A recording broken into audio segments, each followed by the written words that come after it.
James, that combo on the right side between Anthony and Nolan, obviously first time playing alongside each other for the first 3 games. Where do you think progress was made there, and maybe coming out the other side of this bye week? Yeah, just building chemistry between those guys. Obviously, the beginning of the season, that was new. It's not new anymore. They're a veteran group, and we got to approach it as such. Donka's obviously gotten a ton of work at guard, but those two working together, I think just the communication, the footwork, all of it. I think they're in a better place. I think Rucci also is getting back to playing how he was at the end of last season, which was at a really, really high level.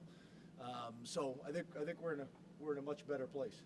Coach, last year with Andy Kotelnicki's offense, we saw a lot of unique play calling and a lot of moving parts. And this year it seems as though the offense has been through the first 3 games a lot more simple. Can fans expect to see, particularly this Saturday, a more expansive offense with a lot more moving parts that we've seen in years past? Yeah, it's a good question, but obviously sometimes you guys ask me questions that really don't make sense for me to answer based on our opponent will be watching everything we say just like I do for them. So it's a really good question, but it's not in our best interest to answer that question, if that makes sense. James, you talked about the ticket requests and everything that you have to deal with in a week like this. How do the players handle that? Do you have to say something specific to them, or are they just used to dealing with it? How do they go about that? Yeah, so that's a lot of the stuff that we talk about during training camp and early in the season. That has to be part of their routine. I have a parents meeting. I talk to them about it. We have a parents meeting, when we have family picture day in the stadium, team photo day. I talk to the parents about it as well. Everything we try to do is try to create a routine and also to try to find ways to eliminate distractions. That's one of them. So by this week, I'm not saying people aren't going to hit them up, but they should all have a routine about how their tickets are handled. And as you can imagine, there's not a whole lot of tickets available.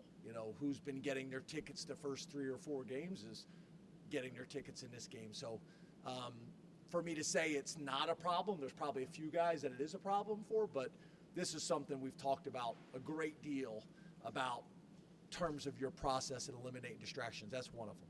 James, how have you seen Drew grow from a mental standpoint when it comes to handling these kind of weeks and these kind of games since his first year as a starter? Yeah, I think really good. We've talked about before. I think you can prepare all you want to be the quarterback at Penn State, and that I'm not undervaluing, if that's the right term, of the preparation that they need to do to become the starting quarterback at Penn State. But the reality is there's an aspect that until you're actually back there and dealing with everything that comes with it, it's hard to totally prepare for that. Kind of like being a head coach. You can prepare and create all the manuals you want until you're actually sitting in that chair. It's different. So he has gotten better with all those things every single year. He's always lived the position. He's grown a lot. He shared some stories with the team about maybe, his freshman year being on social media, and he's not on social media anymore. Like all that stuff.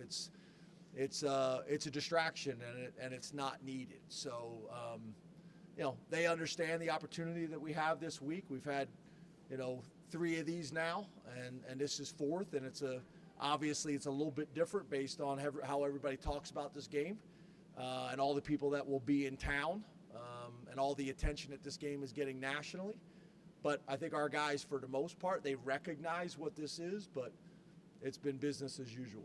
Coach, you emphasized on Monday about the need for a fast start on both offense and defense against Oregon. How have you guys trained this week specifically for that kind of scenario? Yeah, not different than what we have in the past. We've talked about it and make sure everybody understands that's a big part of this game.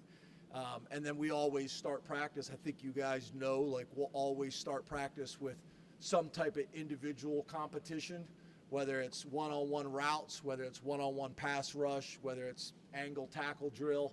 And then we do some type of good-on-good period, whether it's 2-minute, third down, red zone, whatever it may be, good on good. So we're getting that speed work and that competition right from the beginning of practice. So that's something that we always do, but we get better at it as the year goes on, as you can imagine. James, what's so special about the whiteout environment here? Yeah. Have you been? Not yet. Oh, good. It'll be awesome for you. First of all, a normal game in Beaver Stadium is special, right? We are blessed and fortunate and do not take for granted that we, on a consistent basis, will get about 106,000 fans here. That number can go up a little bit, can go down a little bit, but we get great support week in and week out, and some programs would die to have 60,000, and we're obviously way above that. And then, the whiteout, like a lot of things, whether it's homecoming at a certain campus or whatever it may be, there's unique games, and this is something that was started, I think, about 20 years ago, if I'm right there, Chris. And it is taken off.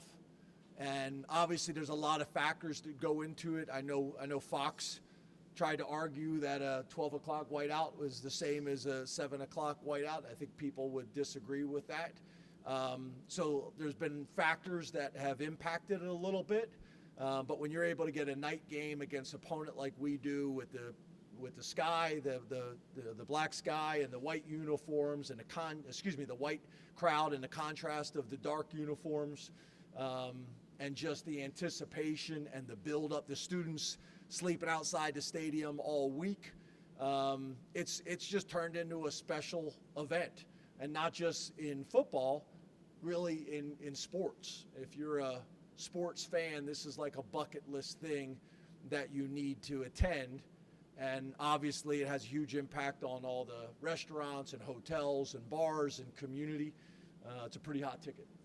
Coach, a guy like Luke Reynolds, just a sophomore, has shown some major flashes throughout these first 3 games. How does his performance change the way that you implement him into your offense? Yeah, I would say we expected and anticipated Luke to play this way. He showed flashes of it last year. This spring, he did a great job. This summer camp, he did a great job. I think everybody felt like he's a guy that has a chance to be a special player for us in the tight end room. Also, obviously, Khalil Dinkins and Rapp as well. But Luke is shown to be a guy that's going to make plays in critical moments. He's a contested catch guy. He's also a yak guy. So, coaches love guys that can take, the scheme or the route or the ball location got you, 10 yards. Okay, now what can you do with it? Can you get 16? Can you get 20?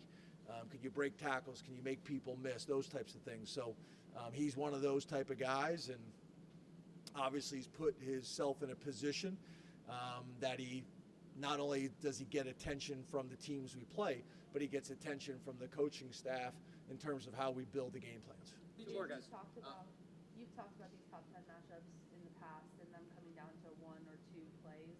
Does this one have that same kind of feeling to you, and what's the difference maker there? Yeah, I think all these type of games come down to 4 to 6 plays on offense, 4 to 6 plays on defense. A special teams play. Usually going to come down to a touchdown. A 1-score type game, 1-possession type game. So yeah, I think it's going to be similar when you have 2 programs that have had the type of success that we've both had over the last couple of years. The way the programs are built, the way the programs are supported, the level of support that we get from the community and the stadiums, all that kind of stuff. Yeah, so I expect this to be a 4-quarter battle that's going to come down to the end of the game. And I like how we're preparing to handle the moment. Hey, James, you emphasized the fast start. How much of it is about not just controlling the game from a point perspective, but also whether it's weathering the opening salvo of adjustments from the other team on offense, or whatever you have for this particular week for that opponent, making sure those things you have for this game work in their opening salvo? Yeah, I think that's a really good way to describe it.